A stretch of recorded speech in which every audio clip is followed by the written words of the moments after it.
Hey guys, before the video begins, I just wanted to let you all know that I now have a gaming channel where I play all sorts of games such as Pokemon, Sonic, Zelda, and much more. If you're interested, link will be in the description below.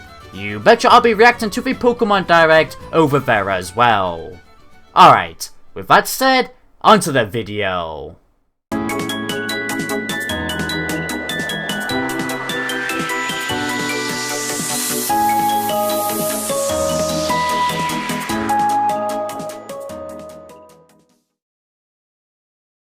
Yo, what's going on guys? I'm Maze, and welcome to my Pokemon Sun and Moon review series. Today, I'll be reviewing episode 123, Master the Z move, Kiawe's Fierce Boot Camp. Which, although many people appear to dislike this episode once I asked on Twitter, myself, to be honest, particularly enjoyed this episode. So if you want to know more, then get relaxed everybody, as I will now jump right into this review. Let's go! So the episode begins off with Lana and her Primarina using Oceanic Operator, which, although I did not expect the episode to dive right into action, it actually makes sense to why Lana and Primarina used it for the first time in this episode, as opposed to another where they're the focus. As Lana and Primarina already knew what pose they had to strike to use the Z move, and we've seen the Z move be animated before. Unlike the likes of Sophocles and his Bug Z move for example, which he was trying to master on the other side of the skull, but ultimately fails. Setting up for this episode to be an episode dedicated to him trying to master this Z move. The reason why he failed his Z move is because he was spending too much time trying to perfect his pose. Despite Vikavolt, the only Pokemon he has at this moment in time that can use a Z move, being ready to launch an attack. Which I found this scene to be quite intriguing, as every other character in this series has not focused so much on the pose to launch the attack, but rather focused in being in sync with their Pokemon, whether they failed or succeeded. And this plot point is only going to get better later on, as Kiawe invites Sophocles to stay over at his house so they can have a Z move boot camp, which Ash decides he wants to join in this fun too, while the girls, who manage to witness all of this, decide to have their own camp at Lily's house, which we never got to see any of that training, which made some fans become disappointed. Me, on the other hand, who thought the writers would try and cram every character who needs to master their Z move into Kiawe's boot camp, as there's very little amount of episodes left for this series before Sword and Shield arrives, was happy about this decision. It would have felt far too rushed if every character mastered their Z moves in this one episode. It's best to just focus on one character, excluding Lana, which I've already explained why that makes sense. I'm sure we'll get 2 more episodes dedicated to Lily and Mallow mastering their Z moves. I wouldn't be surprised if Lily masters hers in a similar way to how Sophocles did in this episode with the Inedible Monarch. Oh yeah, before we move on, Mallow and Lily finally confirmed they are going to enter the league, which we all knew was going to happen anyway, but it's still neat to hear within the anime. And if you think about it, Lana is actually very close to achieving her goal of wanting to explore the sea in a bubble, now that she's mastered this Z move, which includes a giant bubble. Very nice. At Kiawe's house, Kiawe takes both Ash and Sophocles to an ancient path behind the ranch, where they then conduct all sorts of training to help Sophocles be ready to use the Z move, such as dodging logs, climbing, and the very cliche, resisting a waterfall. Which, Sophocles pretty much failed all of these tasks, which was quite amusing to watch. He even then expresses his frustration to Ash and Kiawe, thinking there's more of a logical way for him to master a Z move instead of this vigorous training he can't keep up with, going as far to even shout at the two, which quite surprised me. Yet, it makes so much sense for his character, as if you think about it, he's extremely sensitive and has very low self-esteem outside of working on adventures.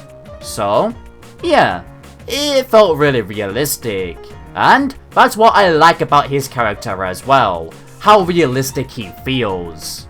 However, upon seeing Vikavolt training with Turtonator, not wanting to give up, Sophocles realizes he needs to start believing in himself, and then even apologizes to Ash and Kiawe, which all of this was quite fitting for his character as well. He adores his Pokemon, and will do anything for them. At night time when eating, Ash and Sophocles remark how compassionate Turtonator is upon seeing him acting like a big brother to all of his Pokemon, which then leads into Kiawe telling the story of how the two met. Which, I'm not gonna lie, I was a bit upset upon seeing this camp episode then leading to a flashback episode, as I thought things would feel very rushed towards the end of the episode where Sophocles inevitably masters the Z move. Yet, I was wrong to think this, as the flashback surprisingly only took like 3 or 4 minutes maximum to tell, and even then intertwined into the final part of the episode, which we'll get to later.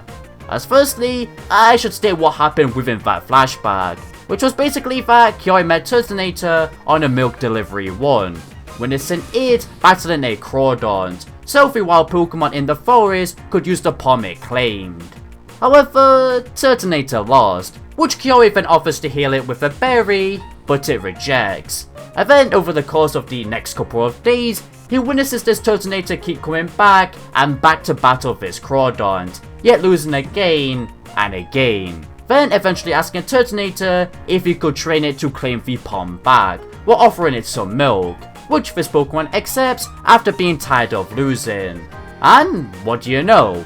With the help of Kiawe's training, it wrecked the Crawdont, which Kiawe was happy to see this and then tried to leave. Yet, Turtonator grabbed Charizard so it could sit on it, as Turtonator wanted to stay with Kiawe after feeling much stronger with him. Which overall, this was quite a wholesome flashback. I really dig it. Turtonator has such an admirable strong will. After this story had been told, Kiawe even gained an idea of how to get Sophocles to use his Z move after having so much trouble today. Which the next day, Kiawe then asks Ash to help him with something, while then asking Sophocles to try and find some sticks near a pond. Which Kiawe actually takes Ash behind a bush near Sophocles, where they then witness the same Crawdont from the flashback come and attack Sophocles and his Pokemon. This being Kiawe's plan, wanting Sophocles to be put in a dangerous situation where he is then forced to battle by himself and hopefully master the Z move, not relying on others to save him like usual. Which Sophocles realized this while being alone and seeing his Vikavolt willing to protect him, stating that he shouldn't run away anymore, as he had originally asked Vikavolt to run away.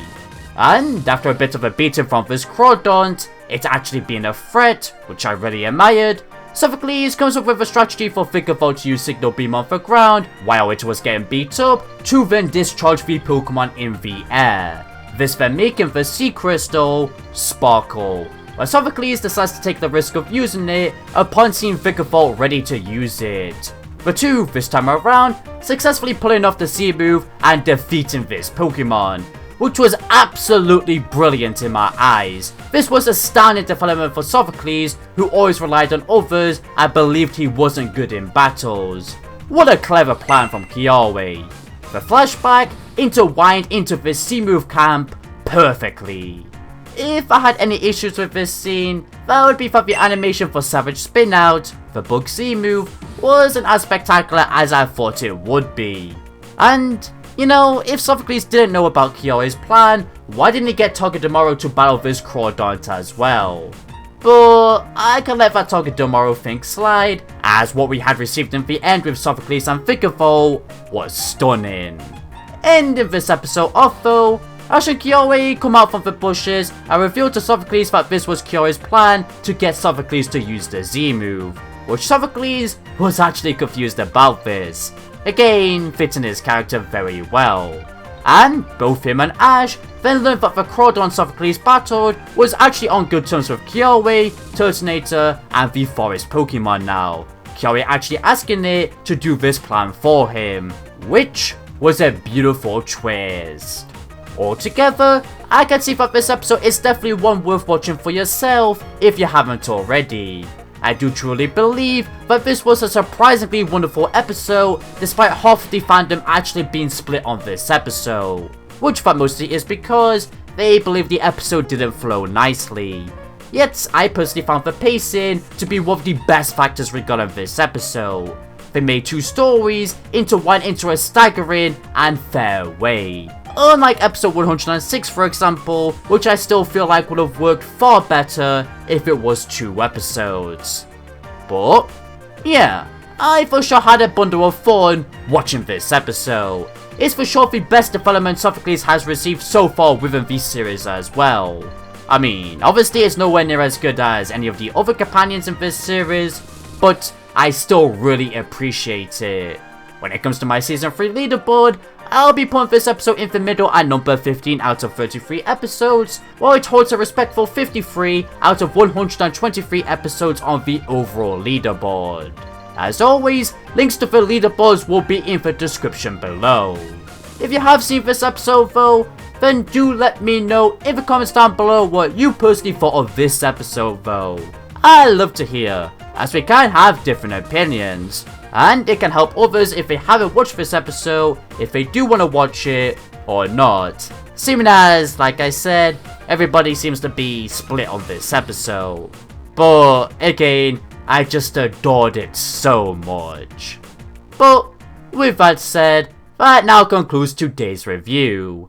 So if you enjoyed this video, then please be sure to consider leaving a like, a share, and if you're new here, a subscribe along with it to that bell icon to stay in loop with all things Pokemon anime related. If you want to support this channel any further way, I also have a Patreon.